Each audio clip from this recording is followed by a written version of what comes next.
Hello friends, welcome back to my channel. எல்லாரும் எப்படி இருக்கீங்க? நாங்க ரொம்ப நல்லா இருக்கோம். நீங்க பார்த்துட்டு இருக்கிறது ராதிமா கிச்சன் குக்கிங் சேனல். இன்னும் சப்ஸ்கிரைப் பண்ணலைன்னா ராதிமா கிச்சனை சப்ஸ்கிரைப் பண்ணிருங்க. பக்கத்துல பெல் ஐகான் இருக்கும், அதை கிளிக் பண்ணிருங்க.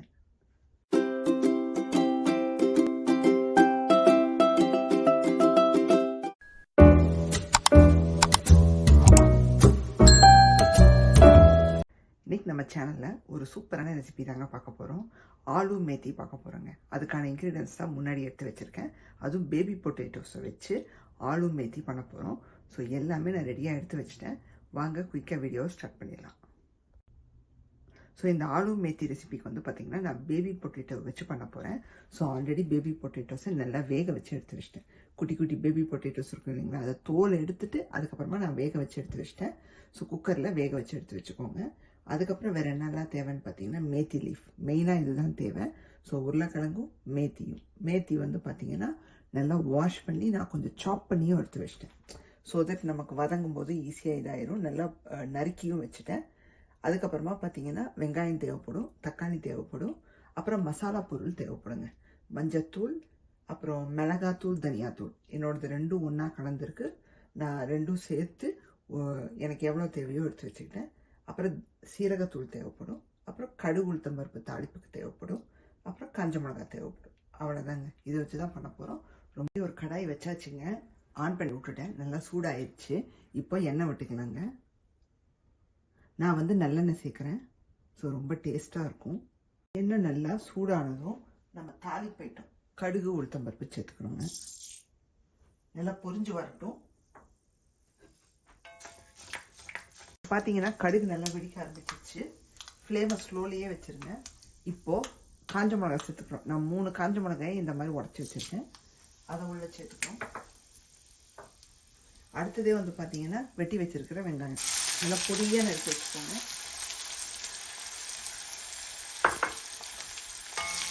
சேர்த்துட்டு வெங்காயத்தை நல்லா வதக்கி எடுத்துக்கிறோம்.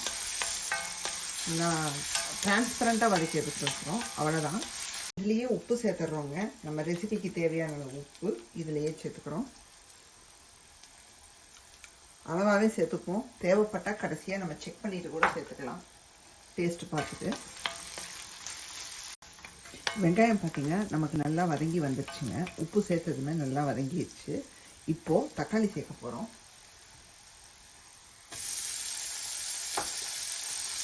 தக்காளி பொடியாக நறுக்கி சேர்த்துக்கோங்க. ஸோ டக்குன்னு உங்களுக்கு ஸ்மாஷி ஆயிடும். நல்லா வதங்கி வரட்டும். இப்போது மஞ்சத்தூள் சேர்த்து தக்காளியை நல்லா இன்னும் வதக்கி எடுத்துக்கலாங்க.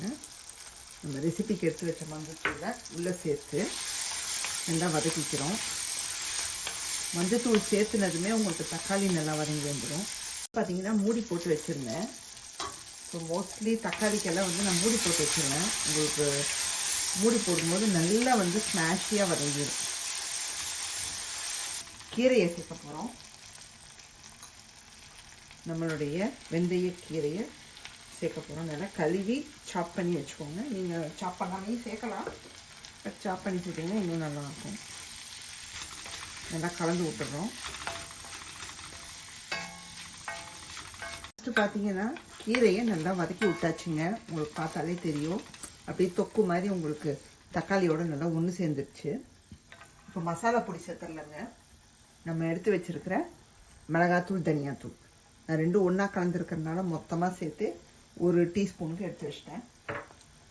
அதுக்கப்புறம் சீரகத்தூள் ஒரு 1/2 டீஸ்பூன், மஞ்சத்தூள் பார்த்திங்கன்னா ஒரு 1/2 டீஸ்பூனுக்கு நான் சேர்த்துருக்கேன். அவ்வளோதான். ஸோ நல்லா கலந்து விட்டுட்டு அந்த மசாலாவோட வாடை போகணுங்க. மசாலா போட்டு கிளறி விட்டதும் கொஞ்சம் தண்ணி தெளிச்சுக்கிறோங்க. ஏன்னா நமக்கு அந்த வாடை போய் நல்லா உங்களுக்கு வந்து கீரையும் நல்லா வந்து இதாகி வரணும். ரொம்ப சேர்த்துறாதீங்க. ஜஸ்ட்டு ஒரு 2 கைக்கு இப்படி தெளித்து விட்டுட்டு நம்ம லிட்டு போட்டு மூடிடணும். ஏன்னா நமக்கு கீரையும் கொஞ்சம் நல்லா வதங்கி வெந்து வரணும். அண்ட் மசாலா வாடையும் போகணும். ஏன்னா உருளைக்கிழங்கை போட்டு நம்ம அப்படியே வந்து சுருட்டி எடுக்க போகிறோம். மசாலா நல்லா ஒட்டி சுருட்டி எடுக்க போகிறோம். அவ்வளோதான். மூடி வச்சாலும் இன்பிட்வீன் திறந்து கலந்து விடுங்க, இல்லாட்டி உங்களுக்கு அடி பிடிச்சிரும். தண்ணி தெளிச்சதே அதுக்கு தான், நமக்கு அந்த மசாலா வந்து அடி பிடிக்காமல் இருக்க. ஸோ பார்க்கவே சூப்பராக இருக்குது. நல்லா வந்து இன்னும் கொஞ்சம் வதங்கட்டும். இப்போ பார்த்தீங்கன்னா நல்லா ஒரு 2 மினிட்ஸ்க்கு மூடி வச்சிட்டோம். அதுக்கு இடையிலையும் திறந்து கலந்து விட்டுருக்கோம். நம்ம ஸ்லோலியே வச்சு வதக்குங்க, இல்லாட்டி உங்களுக்கு வந்து அடி பிடிச்சிடும் மசாலா. இப்போ டேஸ்ட் எல்லாம் மாறிடும். நல்லா வதங்கிடுச்சுங்க, நல்லா தொக்கு மாதிரி வந்துருச்சு. இப்போ இதில் நம்ம வேக வச்ச பேபி பொட்டேட்டோஸ் நல்லா வேக வச்சு எடுத்துருங்க. ஸோ தட் இதில் போட்டு அனதர் ஒரு 2 மினிட்ஸில் நம்ம இறக்கிடுவோம். இதை நீங்கள் ரெண்டாக கட் பண்ணி வேணாலும் போட்டுக்கலாம். நான் அப்படியே முழுசாக போட்டிருக்கேன். சில பேர் வந்து ரெண்டாக அப்படியே இது பண்ணி போடுவாங்க. நல்லா கலந்து விட்டுடலாம் மசாலாவோட. ஏன்னா உருளைக்கிழங்க நல்லா கலந்து விட்டாச்சு மசாலாவோட. இப்போ இன்னும் கொஞ்சம் தண்ணி தெளிச்சுக்கிறோங்க. இப்போ எதுக்கு தெளிக்கிறோன்னா நல்லா நமக்கு அந்த உருளைக்கிழங்குல எல்லாம் போய் சேரணும். அதே சமயம் நம்ம இப்போ லிட்டு போட்டு மூடி வைக்க போகிறோம். அதாவது ஒரு 2 மினிட்ஸ்க்கு நல்லா வந்து அந்த மசாலா போய் உருளைக்கிழங்கு நல்லா பைண்ட் ஆகணும். டேஸ்டெல்லாம் வந்து இதாகணும். ஃபஸ்ட்டு நம்ம தண்ணி தெளித்தது வந்து மசாலா வாடை போய் நல்லா வந்து வதங்கி வரத்துக்கு. இப்போ தெளிக்கிறது வந்து நல்லா உருளைக்கிழங்குல எல்லாம் ஒன்று சேர்றதுக்கு. இது கிட்டத்தட்ட அப்படியே உங்களுக்கு சுருண்டு வரும். உருளைக்கிழங்கோடு அப்படியே சுருண்டு இருக்கும். நீங்கள் சப்பாத்தி தோசைக்கெல்லாம் கூட தொட்டுக்கலாங்க. ரொம்ப ரொம்ப நல்லாயிருக்கும். வந்து கலந்து விட்டுறலாங்க. நம்ம மூடி போட்டு ஒரு 2 நிமிஷத்துக்கு மேலேயே இருக்கும். ஸ்லோலியே வச்சு நல்லா இது பண்ணுங்கள். கையில் வச்சுட்டிங்கன்னா திரும்பவும் சொல்கிறேன், உங்களுக்கு அப்படியே அடி பிடிச்சிடும். உருளைக்கிழங்கை வந்து அப்படியே நீங்கள் வெந்தது வந்து குறையாதபடி வேக வச்சு எடுத்துக்கோங்க. அப்போ தான் ரொம்ப ரொம்ப நல்லாயிருக்கும். நமக்கு வந்து வெந்தும் இருக்கணும், முழுசாகவும் இருக்கணும் பார்க்க. அப்போ தான் நம்ம வந்து இங்கே பாருங்கள், அந்த கீரையோடு எடுத்து சாப்பிடும்போது ரொம்ப அழகாக சூப்பராக இருக்கும். ஏன்னா ஸ்மாஷ் ஆனாலே நல்லா இருக்காது. இப்போ நமக்கு ஆல்மோஸ்ட் ரெடிங்க, அருமையாக ரெடி ஆயிடுச்சு. இப்போ உப்பு காரெல்லாம் பார்த்துக்கலாங்க. ஸோ நமக்கு அந்த உருளைக்கிழங்கோட மசாலா சூப்பராக இருக்குங்க. ரொம்ப ரொம்ப நல்லாயிருக்கு. டேஸ்ட் அருமையாக இருக்குது. நல்லா ஸ்பைஸியாக இருக்குது. அந்த கீரை எல்லாம் சேர்ந்து நல்லா சூப்பராக கொடுக்குதுங்க. இப்போ நம்ம ஆஃப் பண்ணிடலாம். அவ்வளோதான், ரெடி. சூப்பராக வந்திருக்குங்க நம்மளோட ஆலு மேத்தி. ரொம்ப ரொம்ப அருமையாக வந்திருக்கு. ஸோ நீங்களும் கண்டிப்பாக பண்ணி பாருங்கள். சிம்பிளான இன்க்ரீடியன்ஸை வச்சு சூப்பரான ஒரு டேஸ்ட்டில் பண்ணியிருக்கோம்.